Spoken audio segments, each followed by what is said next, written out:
રણછોડ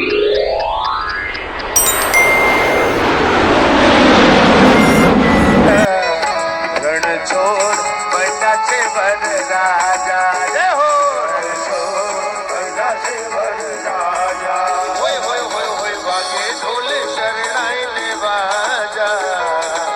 વાગે ઢોલ શરણાઈને વાજા રણછોડ બન્યા છે વરરાજા રણછોડ બન્યા છે વરરાજા। આજે આપણે સુરતથી લગભગ 70 કિલોમીટર દૂર અને ચીખલીથી માત્ર 10 કિલોમીટર દૂર એક અતિ પ્રાચીન અને લગભગ 1526ની સાલમાં જે સ્વયંભૂ સોમનાથ મહાદેવ પ્રગટ થયા હતા અને જ્યાં પહેલાં બિલ્લીઓનું વન હતું, જે બિલ્લી મોરા તરીકે અત્યારે 400 વર્ષથી પ્રખ્યાત છે એવું આ સરસ મજાનો ગેટ તમને જે દેખાય છે ને, આ ગેટ છે સોમનાથ મહાદેવના મંદિરનો। આવા 3 ગેટ છે અને 3 બાજુથી તમે સોમનાથ મહાદેવના મંદિરના દર્શન માટે આવી શકો છો દોસ્તો।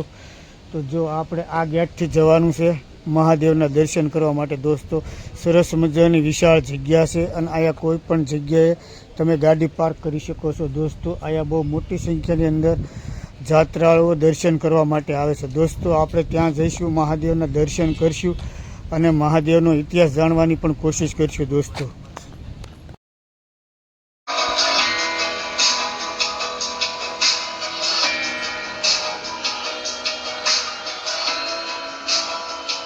અહીંયા તમારી પાસે સ્કૂટર, મોટર કે કોઈ પણ વાહન હોય તો દોસ્તો તમે અહીંયા પાર્ક કરી શકો છો। સરસ મજાનું મેદાન છે અને આપણે જઈ આવે સીધા મહાદેવના દર્શન કરવા।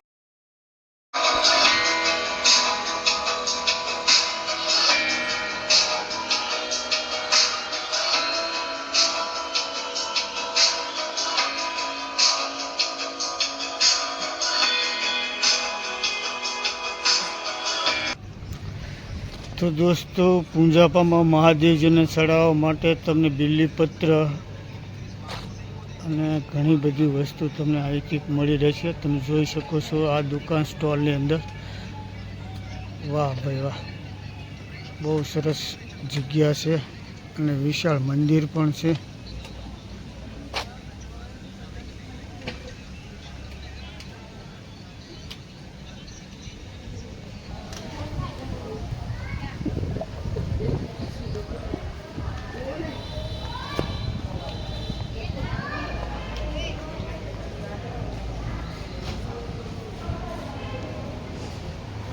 તો દોસ્તો આ છે સોમનાથ મહાદેવના મંદિરનો પરિસર દોસ્તો। અહીંયા સરસ મજાની પોલીસ ચોકી પણ છે અને બાજુમાં સરસ મજાનું ગાર્ડન છે, જે ગાર્ડન અત્યારે બંધ છે પણ 4 વાગે ખુલશે દોસ્તો। તમારા બાળકો સાથે રમી શકે એવું સરસ મજાની જગ્યા છે અને આપણે હવે સીધા જવાનું છે મહાદેવના મંદિર, ત્યાં જઈને આપણે હિસ્ટ્રી પણ જાણશું દોસ્તો। સરસ મજાનું બહુ મંદિર છે। 400 વર્ષથી લગભગ આ બિલ્લીમોરા ગામનું નામ પડ્યું છે, નકર આ બબ્બરકોટ તરીકે પ્રખ્યાત હતું દોસ્તો।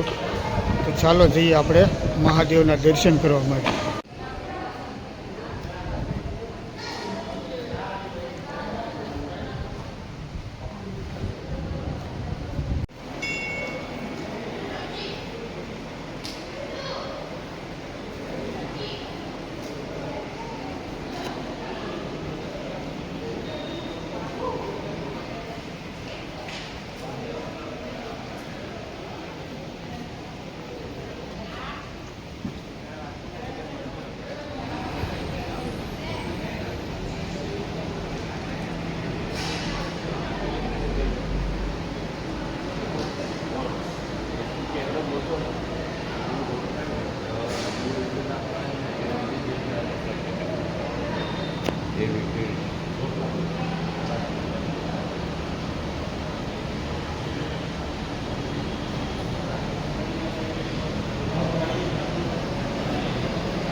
તો દોસ્તો તમે મંદિરને સોમનાથ દાદાના દર્શન કરીને જમણી સાઈડની અંદર બહાર નીકળો ને એટલે સરસ મજાનો એક મેરેજ હોલ છે અને કોઈને પણ જોતો હોય ભાડે એના ટ્રસ્ટના નિયમ પ્રમાણે તો તમને ભાડે પણ મળી રહેશે. અને આ મંદિર તમે જોઈ શકો છો દોસ્તો, સરસ મજાનું સોમનાથ મહાદેવનું મંદિર આ બિલીપત્ર ગામની અંદર. પહેલાં આજથી કહેવાતું 1526ની સાલની અંદર આ બિલીમોરા ગામને દોસ્તો બબ્બરકોટ તરીકે પ્રખ્યાત હતું અને આજથી 400 વર્ષ પછી આ ગામનું નામ બિલીમોરા પડ્યું છે, તમે જોઈ શકો છો.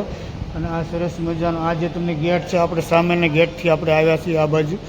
તો આ તમે આ ગમે ત્યારે આવો ને દોસ્તો તો સરસ મજાના ફેમિલીની અંદર અહીંયા આવી શકાય એવું છે દોસ્તો, તમે જોઈ શકો છો.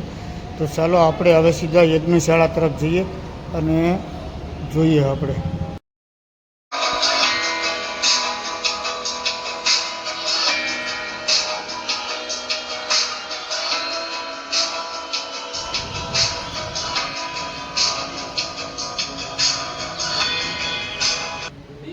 દોસ્તો અહીંયા હનુમાનજી દાદાના મંદિરની એકદમ સામેની સાઈડ અહીંયા પાણીનું પરબ પણ સરસ મજાનું છે, ઠંડા પાણીનું ફ્રીજનું સરસ મંદિર છે. અને સોમનાથ મંદિરના સ્કૂલના પ્રવેશદ્વાર બિલીમોરામાં એ મહેતા પરિવારના સમરણાર્થ અર્થે છે દોસ્તો. આ એ તમે બોર્ડ પણ જોઈ શકો છો. અને આ બાજુ સરસ મજાનું હનુમાનજી દાદાનું મંદિર. તો ચાલો આપણે દાદાના દર્શન કરીએ.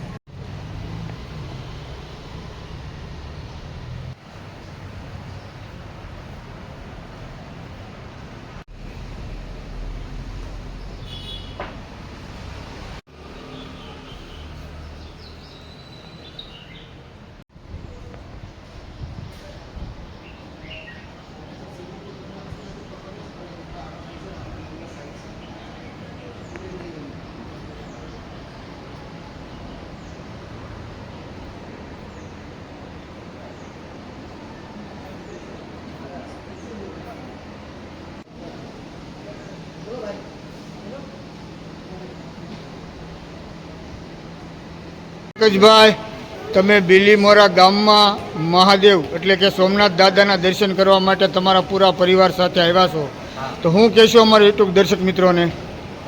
બધા શુભેચ્છુ મિત્રોને સૌથી પહેલાં તો જય બોલે, હર હર મહાદેવ. બધાને એક વિનંતી છે સર્વ ભાવિ ભક્તોને કે અહીંયા બિલીમોરામાં જે સોમનાથ દાદાનું જે મંદિર આવેલું છે, ભવ્યથી અતિ ભવ્ય મંદિર છે. અને સર્વ ભાવિ ભક્તો જે આવ્યા નથી હજુ સુધી એમને એક વિનંતી છે કે અહીંયા આવો, તમને એના એટમોસ્ફિયરનો આનંદ લો. અહીંયા એકદમ શાંત મંદિર છે, તો સર્વને અહીંયા આવવા વિનંતી છે. પંકજભાઈ, બીજો એ પ્રશ્ન છે કે તમે કેટલા સમયથી દાદાના દર્શન કરવા માટે આવો છો? અમે અહીંયા દર વર્ષે આવીએ છીએ, સર્વ પરિવાર સાથે આવીએ છીએ. અહીંયા છોકરાઓને પણ મજા આવે એવું છે, ગાર્ડન છે બાજુમાં, બર્ડ સેન્ચ્યુરી છે. તો એક જ જગ્યાએ તમને સોમનાથ દાદાના દર્શનનો પણ લાવો મળશે, છોકરાઓને પણ મજા આવે એવું છે. તો સર્વ ભાવિ ભક્તોને વિનંતી કે એકવાર જરૂર પધારો. વાહ ભાઈ વાહ. પંકજભાઈ, કાંઈ વિશેષ ટિપ્પણી કરવી છે તમારે? વિશેષ ટિપ્પણી એટલે અહીંયા આવ્યા પછી એવું લાગે છે કે અલગ જ દુનિયામાં આવી ગયા હોય, ભગવાનના ચરણોનો સ્પર્શ થતો એવું લાગે છે. તો બધાને ફરી વખત વિનંતી કરું છું કે એકવાર આવો, અહીંયા પધારો અને આ જગ્યાનો અચૂક લાભ લેવા માટે છે. તો પંકજભાઈ, આ બિલીમોરા ગામ કેવી રીતે પડ્યા એની હિસ્ટ્રી તમને માલુમ છે? ખબર છે એમ? બિલીમોરા ગામની તો હિસ્ટ્રી ખબર નથી, પણ અહીંયા મારા મામાનું ઘર છે, અહીંયા નજીકમાં જમણસાર ગામ છે. એટલે અમે અહીંયા દર વર્ષે છોકરાઓને વેકેશન કરવા પણ આવતા હોય છે અને અહીંયા છોકરાઓને લઈને અલગ અલગ જગ્યાએ પણ આવે છે. વાહ પંકજભાઈ, તમારો આ અનુભવ અમારા યુટ્યુબ દર્શક મિત્રો સાથે શેર કરવા બદલ આપનો ખૂબ ખૂબ આભાર. ધન્યવાદ.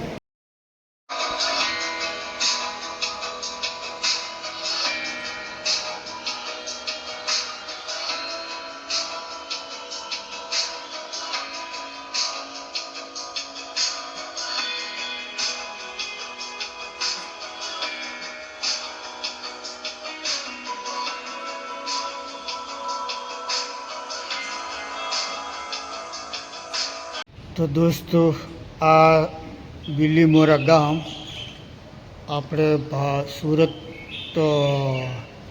વલસાડ હાઈવે ઉપર જે ચીખલી વચ્ચે રસ્તામાં ગામ આવે અને ચીખલીથી 10 કિલોમીટર જેટલા અંતરે આવે છે દોસ્તો. તો આ તમે લોકેશન જોઈ શકો છો અને બહુ ઐતિહાસિક મંદિર છે દોસ્તો.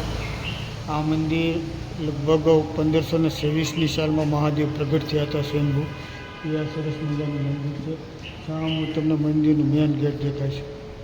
અહીં મહાદેવનું સાનિધ્યમાં છે અને આપણે મહાદેવના દર્શન કરીશું. તો આ વિડીયો તમને ગમે તો લાઈક કરજો, શેર કરજો અને નવા હોય તો ચેનલને સબસ્ક્રાઈબ કરજો. તો મળીએ બીજા આવા બ્લોગ સાથે. ત્યાં સુધી રજા લો. વિડીયો પૂરો જોવા બદલ આપનો ખૂબ ખૂબ આભાર. આવજો. સીતારામ, જય માતાજી, હર હર મહાદેવ.